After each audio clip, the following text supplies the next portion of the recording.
மருந்து கழிவுகளால் சுற்றுச்சூழலுக்கு ஏற்படும் பேராபத்து குறித்து விரிவான அறிக்கை தாக்கல் செய்யும்படி அனைத்து மாநிலங்களின் தலைமை செயலர்களுக்கு தேசிய பசுமை தீர்ப்பாயத்தின் முதன்மை அமர்வு உத்தரவிட்டுள்ளது. சுற்றுச்சூழலில் மருந்து நச்சுத்தன்மையின் தாக்கம் என்ற தலைப்பில் கரண்ட் சயின்ஸ் ஆய்விதழில் ஆராய்ச்சி கட்டுரை வெளியானது. அதில் கூறப்பட்டிருப்பதாவது, வளர்ச்சி அதிகரிக்கும் போது ரசாயன கழிவுகளும் அதனால் ஏற்படும் சுற்றுச்சூழல் பாதிப்புகளும் அதிகரித்து வருகின்றன. மருந்து பொருட்கள் மற்றும் மருத்துவ கழிவுகளால் நீர்நிலைகள் மாசடைகின்றன. 43% ஆறுகள் மருந்து கழிவுகளால் ஆபத்தை எதிர்கொள்கின்றன. தொடர்ச்சியாக மருந்து உட்கொள்ளும் மனிதர்கள், விலங்குகளின் உடலில் பல்வேறு மாற்றங்கள் நிகழ்கின்றன.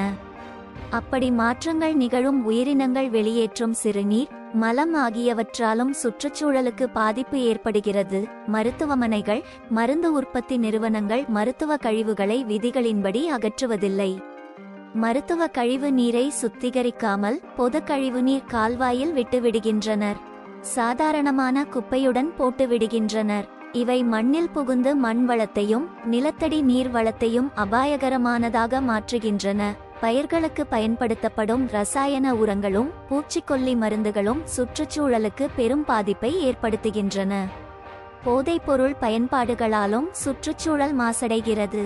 ஹைட்ரஜன் குளோரைடு, பென்சீன் மற்றும் தோலுயின், கல்நார், காட்மியம், பாதரசம், குரோமியம், கீமோதெரபி கழிவுகள் ஆகியவை பெரும் ஆபத்தானவை. இதனால் மனித ஆரோக்கியம் பாதிக்கப்படுகிறது.